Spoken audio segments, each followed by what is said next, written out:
Welcome to this week's episode of Virtually Amazing Assistants, the podcast for assistants everywhere. So, welcome to my amazing guest this week, who is Hayley Hudson, the owner of, hang on, I've got to look at my crib sheet here, founder of Hudson Admin Support, that's the bit I need to get right, and the VA Lounge, which I know about. Hayley has a background in operations and a knack for simplifying stuff. Love a simplifying stuff thing.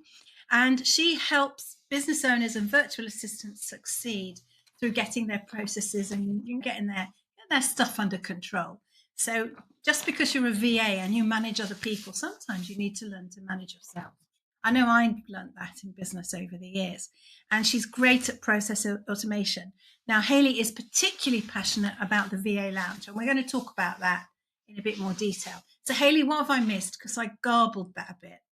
Oh, you didn't at all. Thank you so much for having me, Shelley. Yeah, I think you got me in a nutshell, really. I've always been an advocate for the admin industry. My mum had a full-blown career in the admin industry and embraced tech as it evolved from her typewriter to her word processor to she went back to college to learn more about computing and things like that. And my background was very much I travelled for a few years in sales and customer service, but there was always this underlying admin skill that everyone has to fill in a form or get people to sign stuff, and even like sales forms, selling ski passes on a coach on the way up to Val d'Isere for the weekend. It's admin. And then, like you say, moving into operations, I think a lot of the skills that you learn in your career I've been able to transfer over to running the business. But yeah, apart from that, I'm also mother of two, wife of one, and living on the southeast coast of England and loving life, really. Oh, that's so great that you're loving life. Isn't that wonderful?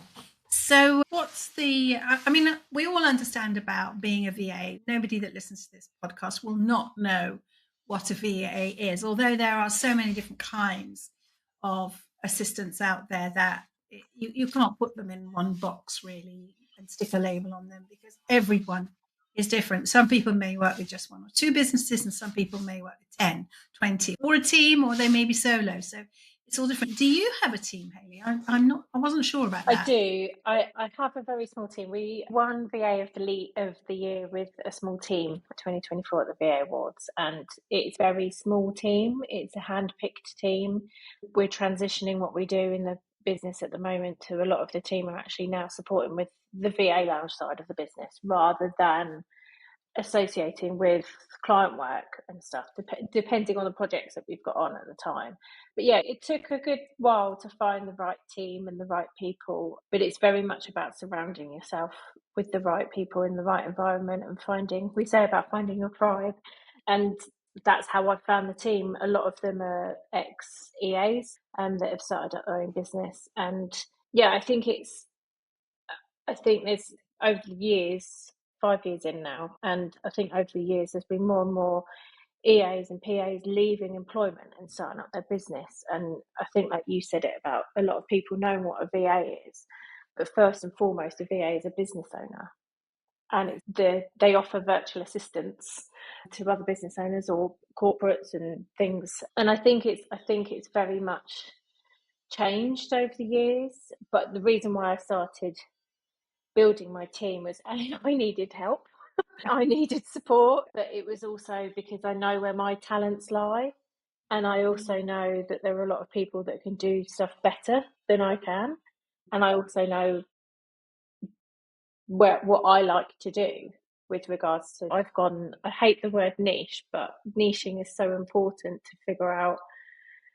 Well, I've spent the past 4 and a bit years figuring out what I like to do and what I'm good at and what I enjoy delivering for clients and what service fits in very much with my values and how I want to run the business.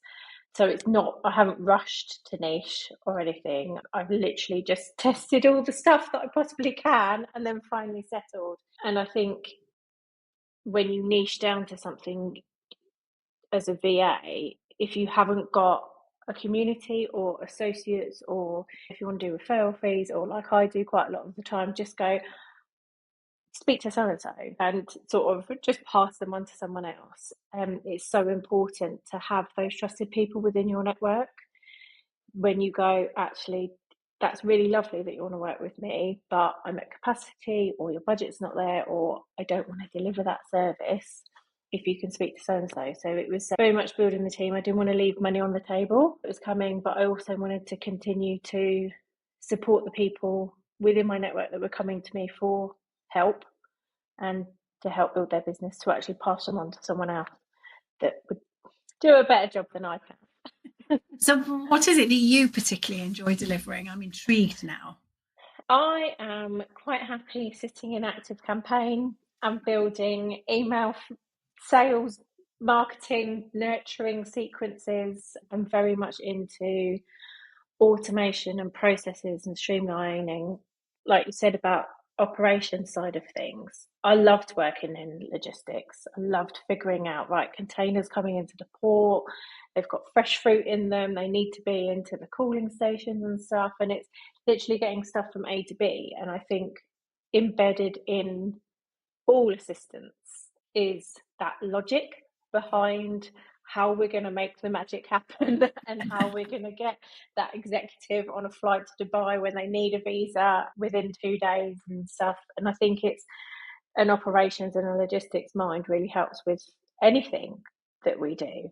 So yeah, I think I've very much niched down into the email marketing side of things and building CRMs and databases, and I'm building the VA Lounge community platform at the moment. That's the big goal for 2025. And I think it's just like feeding the analytical side of my brain, but then I'm also extremely creative. So I like going and making thumbnails for clients in Canva.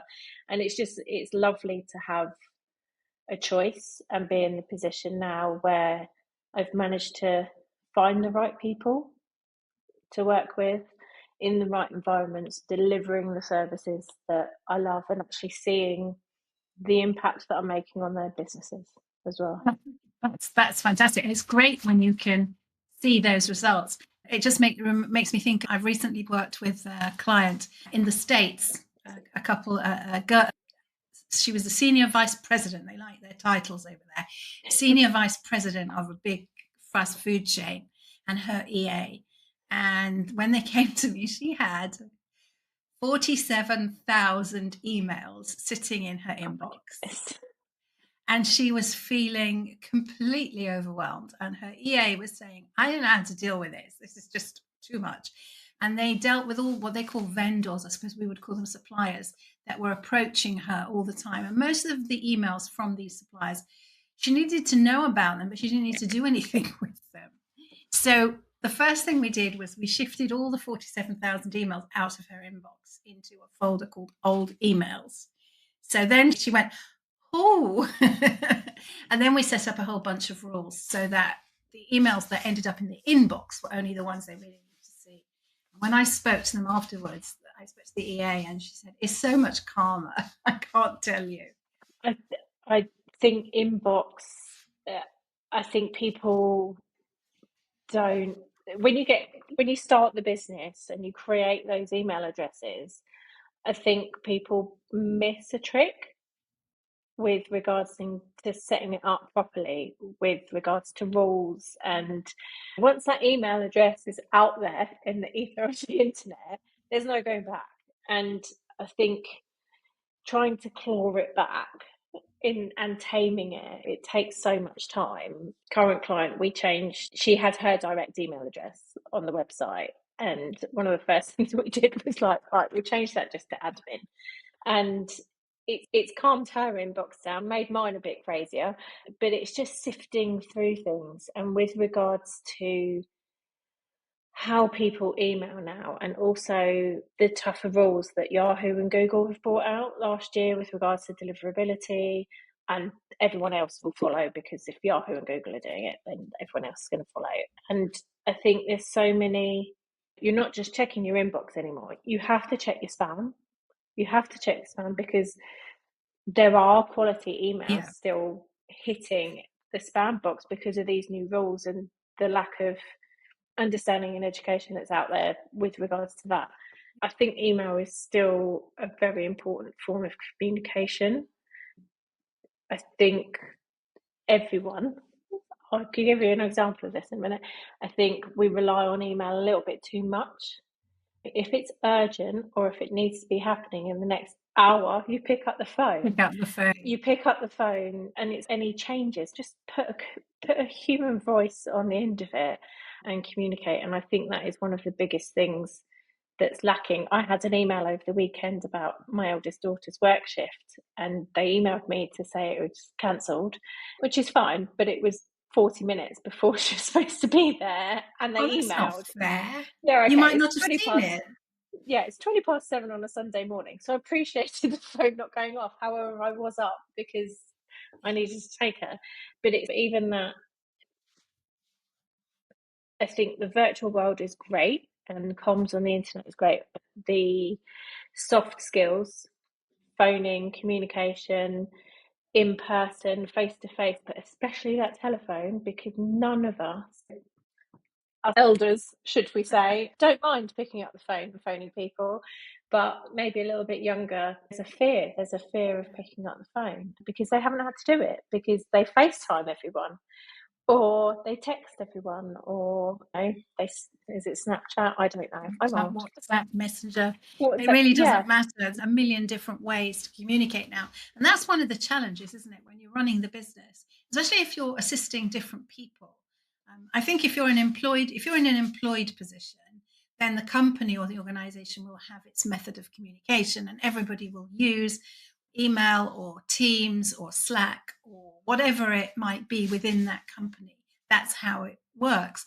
But when you're supporting 6 or 7 different people, each one is going to have their own communication preferences.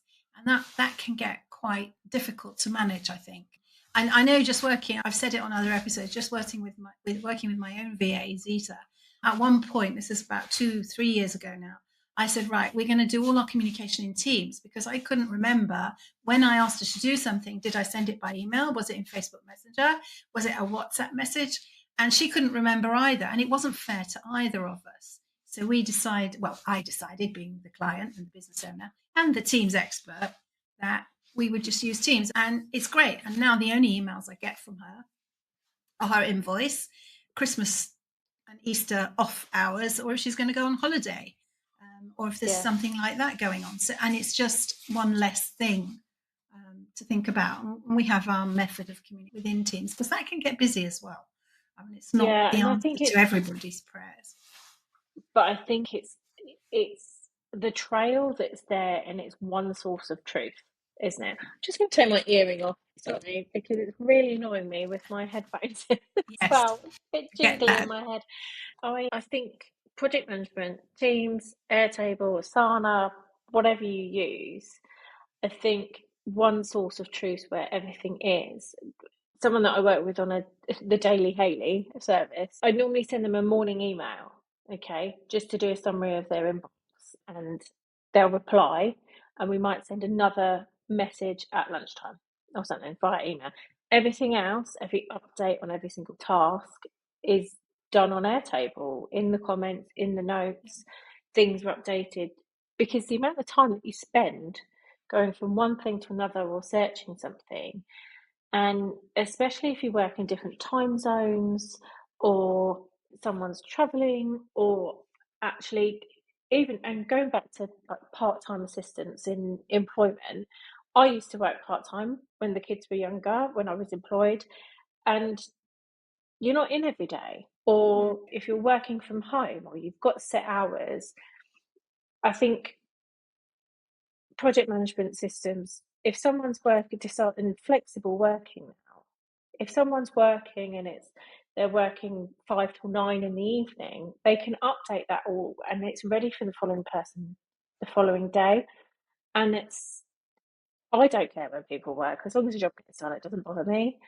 And everyone goes, oh, you're working out of hours and notifications. Turn your notifications off. If you're not working, you turn the notifications off. And I think it's really important setting boundaries. One thing that I did last year was updated my onboarding process, an onboarding document, and my sales pipeline is all pretty much automated, and it's wonderful and lovely. But I brought out a new document of what do you class as a urgent message, and how would you prefer to communicate that? And if not, these are my, and if it's not urgent, these are suggestions. And project management software is always the first one, and then it goes to email. And if clients say about email, I chip away at them and we move them across, because it is so much simpler for everyone. Everyone knows where they are. Everyone has busy lives. I work with a lot of coaches and consultants, and they go out speaking, or they're on coaching calls, or they're traveling to go and deliver web sessions at conferences and stuff. So if I'm moving away and they're working and they're not on grid, everything's working for them and updating them, and they'll get updated when they can see it. So yeah, it's a lot easier. And also I think it's important to establish those boundaries at the beginning of, if it's urgent, it's a WhatsApp message. If it's really urgent, you pick up the phone and phone people. And there's a lot of clients that I've worked with that use WhatsApp for non-urgent and to have a chat.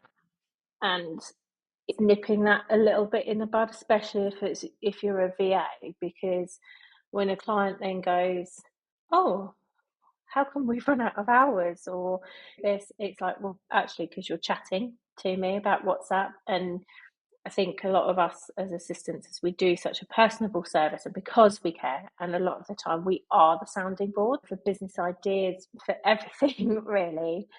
I think that boundary of making sure, yes, we want to have that relationship with clients, but actually keeping it professional. And if clients are chatting to you all the time, have a daily meeting, have a daily 10-minute catch up, because then it's actually, that is when the meeting time is, and that's when we'll have a conversation, because then it establishes that time is for work time, and it keeps them quite focused on tasks and things rather than drifting off into WhatsApp. Yeah, I think that's really important point, because especially if you're a coach, consultant, trainer like I am, you're working on your own, and it's very easy to use your VA, as you say, as a sounding board, or what do you think of this idea, or can you do this, or whatever. And the time I just actually planning my marketing strategy for 2025 at the moment, trying to come up with a plan. I've never really had a proper plan, shame to say, but it's always worked for me. But I do what I do, but now I've written it all down. So I go, oh my God, do I really do all of that? Oh yes, I do a lot. But anyway, that's beside the point. So I've said to Dee to let me know when you've got half an hour, so that we can sit down and go through which bits of this I'm going to do, which bits you're going to do, and how we can dish this out and get it all out there. I've got the ones for Yolanda, who isn't just like head of community with the VA Lounge. She's my VA as well, because she keeps me sane. And today, prime example, I had a meeting this morning and I wanted an opinion. I wanted someone else's opinion on it. And I know that she was working. I could see that she was working on my bits, because she was commenting on documents and stuff. And so I messaged her and said, do you have 10 minutes at all today for a quick meeting? Because I'd love to have your opinion. And it's establishing that I highly value her opinion and her input on the direction of, and possibly sometimes taming the wild ideas that I might have. But it's also, I'm conscious of her time, I'm conscious of the hours that we are, but I want to make sure also that she knows that it's a meeting, because with friends, you get to be friends as well. And it's like, this is a meeting, your opinion matters to me, but it's business and stuff. And yeah, we might go off on a bit of tangent and talk about other things, but I think it's really important. And a lot of people don't ask their VAs, or don't realise the power of their VAs that they have, who are business owners. Yes. You know, if they're solo and stuff, that they're actually running their own business as well as helping you run yours. And it's the same in employment as well. I remember the first time I spoke at the PA show, and it was about tech, and I had a question of, how do you make a bigger impact and influence the decisions through tech and changing the systems and things. And I think I honestly believe it's just about speaking up. Just speaking up and getting if you can find, we're solutionists, all assistants are solutionists at the end of the day. I always wanted to be a magician's assistant when I was growing up, and some days it does feel like I grab rabbits out of hats, because we make things happen. We are the ones in the background that make things happen. And I think it's, if you work in a valued environment, and a lot of executives, if they're asked to describe their EAs or their PAs or their admin assistants, it's like invaluable strategist sounding board. And sometimes it's our own opinions of ourselves that actually devalue us rather than other people's, and other people actually value our opinion a lot. So we just need to find our voice and suggest better ways of doing things. Right. Well, we met through somebody who is a great systems person. We met through Eric Levy, who I interviewed a few weeks ago, or a couple of weeks ago. She was one of the first. In fact, she was the first person I interviewed for the podcast, although she's episode 7, I believe, in my pecking order. And we had such a fun chat. But she's all about systems and process, which is, I can see how you must work so well together. It's amazing. But you touched on something there which made me want to ask you about the VA Lounge, which talked about getting people's opinion and how you need a sounding board. And is that where, and you call the VA Lounge in your blurb your heart project. So explain, please explain. So I had a makeshift office underneath my stairs at home, and it's hard work working by yourself. And before I started the business, I worked in a team, and I worked in that same team with the same people for 12 years. And they're like my grown-up friends. I hadn't met them through school. I hadn't met them through the kids' school. I hadn't met them through my husband's friends or anything. They were my work friends, and I still see my work friends. I share an office with an ex-colleague now. We had done birth, deaths, marriages together. There was the social aspect of work as well. We were such a good, close-knit team. And then coming out of that after so many years, my husband is like the most supportive person in the world, but he doesn't want to listen to me crack on about work all the time. None of my friends had businesses at the time, so no one really had the knowledge or the skills, or they just didn't. They'd listen and they'd be supportive, but they didn't quite get it. As I sat in my lonely little cave underneath the stairs, I just thought, I just need people. I'd been to a couple of networking things in person when we could before lockdown. I'd been to a couple of online things. I'd got into a couple of VA groups, and I just felt that it wasn't giving me exactly what I needed. And what I needed was that, albeit through a Zoom call, video chat and virtual, I just needed that kitchen chat when the kettle was on. I needed that. Oh my good, yeah, water cooler chats. I needed that. This has been going on. Oh my goodness, this client's done this. Have you got any experience in this? What have you been doing? And so I launched the VA Lounge I had the idea at the end of 2020, because that was a fun year, wasn't it? I think because it was so prominent at that time, because there were so many of us working from home, and me and my husband, we lived in the same house, but we had very different experiences during lockdown. He had his norm. He was a critical worker, so he would go out. Apart from homeschooling the kids, it was pretty disruption-wise. I was 5 months into business when we went into lockdown, and then it was a cut-off. And I taught all my friends how to use Zoom, and we could do quizzes and stuff, but it was that work colleagues that I missed. So Jan 2021, we're nearly 4 years old. Jan 2021, I launched the VA Lounge, and it was free. It was free to people to come, and we met every single Tuesday for coffee, for virtual coffee and a chat. And in 4 years, we've missed about 6 Tuesdays. And it gave a lot of people during lockdown that little regular, as humans, habits. It's a habit and it's a routine. And I think one of the biggest things as self-employed and when you're a business owner is that you lose that routine, because you have the freedom to when you want to work. Whereas I've got kids, it's school terms, school pickup, drop off and everything. So that is a slight routine, but needed a bit of structure in my week for the business and to stay focused. So it was about bringing people together that were doing similar things. My first client was a VA as well, and Janice very much took me under her wing. And if I hadn't found Janice, then I don't think the business would be where it is, because she just gave me the confidence to go, this is how I've done it for 6 years. Take what you want and make it your way. And that was the VA Lounge is very much me going, this is what I do. This is what Yolanda does. This is what Stacey does. This is what Jacqueline does. And it's very much a collaborative community. It's never been about one voice. I just create the space, and people come with problems, people come with wins, people come with clients. I think we're up to about 25,000 this year that's passed hands around the community of referrals or direct work. People have built their team out of it. And it's just, I'm a big advocate for mental health, having my own issues in 2018, 2019. And it's just somewhere that you don't have to come each week, but it's there if you need it. And I also just found it really important about continuous learning.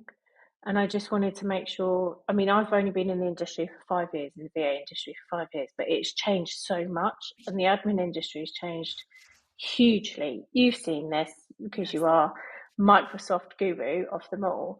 But on the job descriptions of admin assistants, it was like tech knowledge is required. Okay, it's become so specific now of what is needed. And I was talking to someone the other day about software and liveware. And software is the tool, liveware is the human. And as assistants, we need to know about the software, because we're going to be the ones that manage it and maintain it and actually find the bigger solutions with it. And we're always going to be in charge of the liveware, because humans need the nagging, they need the prod, and a lot of the tools, they need that human trigger to send it off. So we are the ones that are going to be project management people in the end. So that's why the VA Lounge, we started adding skills sessions to it, and the jobs board, and just connecting people, really. And there's a lot more to come in 2025 as well. That's fantastic. So is it still free? You said when it started it was free. Yeah, so it was free because it was supposed to be paid from the beginning, and then the UK went into lockdown again. I was like, I cannot charge people for this because I need it. Everything that I've ever built for the VA Lounge, it's built around what I need for my business, because I just thought, if I need it, I can't be the only one in the world that needs this too. So it was free. And then April 2023, we decided to monetize it. So it is now a paid for community. I am really tight with my money. Everyone works really hard, and everyone should take every single penny out of their money and spend it on a fabulous life that they can do. But when you start paying out for things like purchasing and investing software, building a team to help run it, there's costs that go. And I think over the past 5 years, especially probably the past 2.5 years, I've started to actually build my confidence and self-value. And actually, because I needed the lounge so much, I was like, everyone else needs it. And I didn't realise how much value was in the lounge for people, because I was just running it because I needed it. So I had a bit of a word, and I can't remember who I spoke to. Someone that does money mindset, and they said, you just need to monetize it and do it at a fair price where you feel comfortable with it. And I think that's why now we're adding more to it, to make sure it does make the proper impact that I want it to. Yeah. Well, that's brilliant. That's absolutely brilliant. And I mean, I'm part of a trainer community, although I'm stopping my membership short. My membership was up for renewal in December. We're recording this, by the way, listeners, on December the 16th. So my membership was up for renewal right now. And I realized that I'm actually not getting as much out of that particular community as I put in. And so it's not really serving me anymore. Although it is a place where I can go and say, yeah, I've got a new client, or I've had a really bad week. But I feel that I don't need that so much anymore. So You talk about being tight with money. I'm not. I buy all sorts of shiny software all the time, but I'm a shiny object person, which is not a good look in business. I actually have sat down and become more strategic in what I'm doing lately. And I'm putting together a marketing plan for next year and deciding where to put my emphasis. So, yeah, so we'll see how that goes. So I'm not going to be I part of think it it's very soon. And I actually might regret it. I might end up saying, okay, that was a mistake, and I'll go back. I think that's the thing. I think you can outgrow in an environment. You can outgrow an environment. It doesn't mean that that's a bad thing, and it doesn't mean it's not. I think outgrow might be the wrong word. I think it's you have to look at your purpose and your strategy, like Yeah. you said, Yeah. about what is the plan and where do I need to be. And we had a conversation earlier about I go here, there, and everywhere, really, and I have done for the past 2 years. And 2025, I'm attempting to say my own postcode as much as possible, and because this year 2024 and 2023 I did a lot of face-to-face things, I did a lot of conferences, I did a lot of awards, and the digital side of things have been affected by that because you can't do everything. And I know outside things, eldest daughter doing A levels this year, I know where I need to be and my purpose and what is going to serve me better for my business goals this year. And it's not that I'm not supporting other places, communities and stuff. I will find a way to support them, but it's just sometimes you have to do what's right for you. Yeah, absolutely. And Absolutely. I think Yeah. with communities and membership, like I spend a lot of money on software tools, and I'm a bit of a shiny, oh look, new software, but I'm like, no, really, and just stick with what you've got. And I think we had quite a big churn rate on the VA Lounge over the past 3 months, and that's when I really knew that actually, because I love feedback, and if we're not the right place, we're not the right place. We offer a lot of like certain amount of time free in VA Lounge for people to come and check that we're the right place. Yeah. And if we're not, we go, okay, what are you missing? And then we know other VA groups that will probably serve them better. But for me, where the membership price is now £35 a month, I was just like, okay, why would I pay £35 a month? Exactly. And currently we have, well, this might be an exclusive. Hopefully the VA Lounge newsletter will go out before this goes live. But co-working we used to only do once a month, but now we're doing every week. So every single Wednesday for 2 hours, people are coming, because my main focus on the VA Lounge is that, yes, you need to look after yourself, which means including looking after your business, because accountability and someone to go commit to 2 hours a week to work on your business and come and do it via Zoom, which a lot of people find a bit weird the first time, but they actually get things done in it. So yeah, it's finding what serves you best at that moment in time for your business. Yeah, I think that's invaluable advice across the spectrum. It's our lives change, we grow up, we start out, we may not be married, we may be married, we might be in a relationship, not be in a relationship, we have children, we don't have children, whatever it is, things change. The only constant is change. And we have to be adaptable to whatever it throws your way. And sometimes one thing is going to be great, and sometimes it's going to be something else. And it's about being able to recognize that and then harness whatever that is.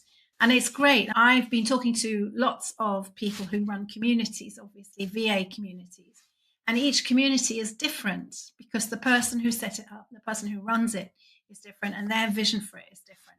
And that's also fascinating because we're not all the same. As we said at the beginning, we can't put a VA in a box. I don't know if we said that before we came on air or after, but you can't. There might be 10 VAs in the room, and each VA will be offering a completely different service.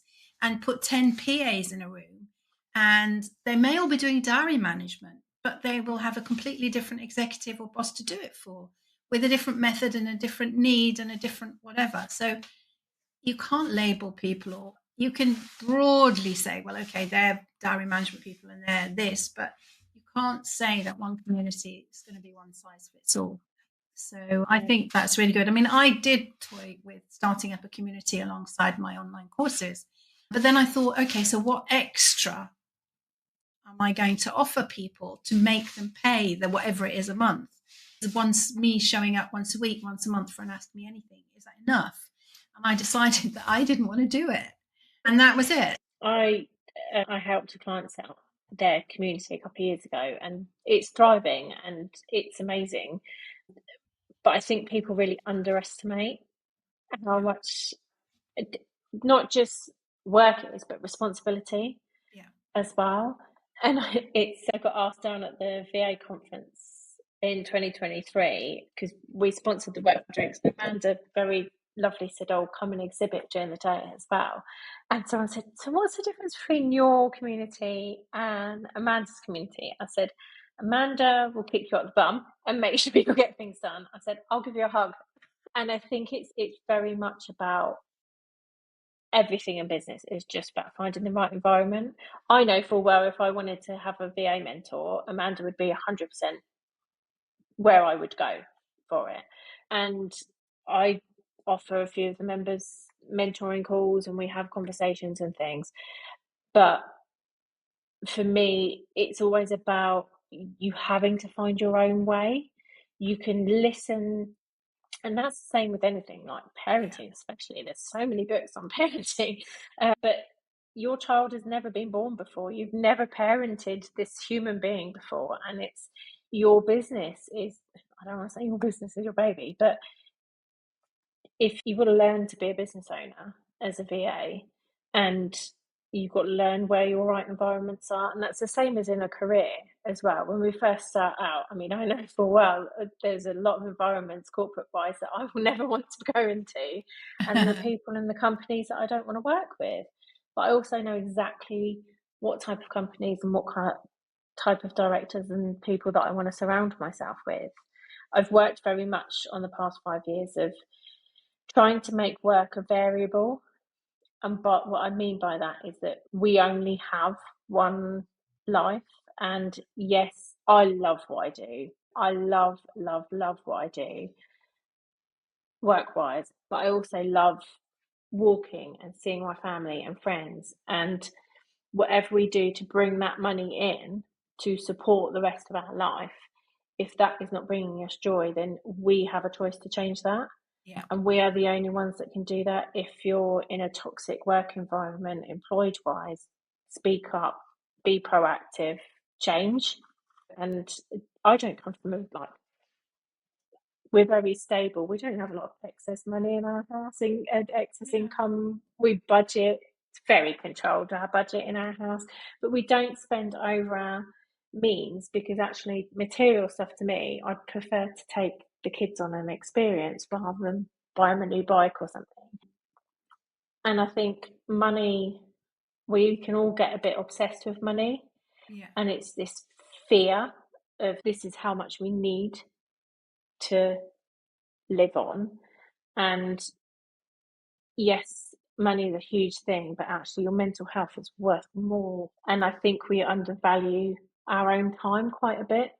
And I think as soon as we start valuing our time, it actually has a massive knock-on effect to other areas of life, of the time. If you work 9 to 5, that amount of time that you're spending in work and the commute beforehand and after, it has to be a joyous environment and stuff. Sorry, massive tangent then. No, it's okay. It's great. That's what we like to do. We like to have things. I've got one question for you before we start to wrap up, and that's, what's your favourite bit of tech? Airtable. Really easy to do that. I discovered Airtable from Yvonne Hemming after speaking to a client about it, because she was starting to use it.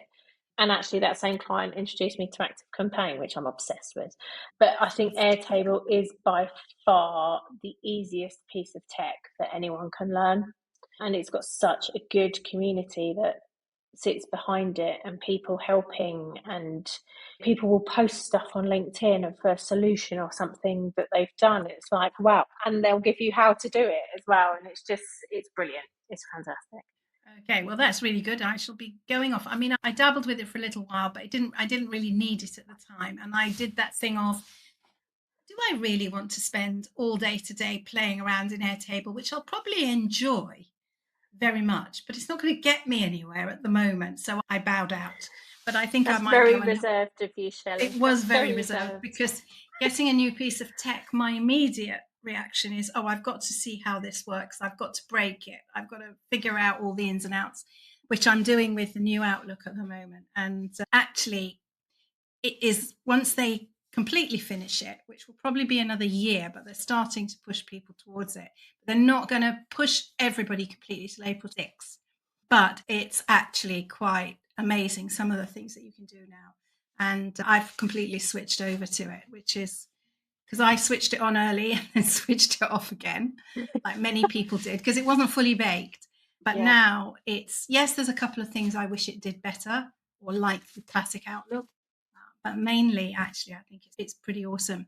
So, what three I tips? think that's the thing with, I think with software, software, there's so much software and shiny new stuff. I currently can't keep up with the new releases that my current tech stack are doing because of AI integration and things. Yeah.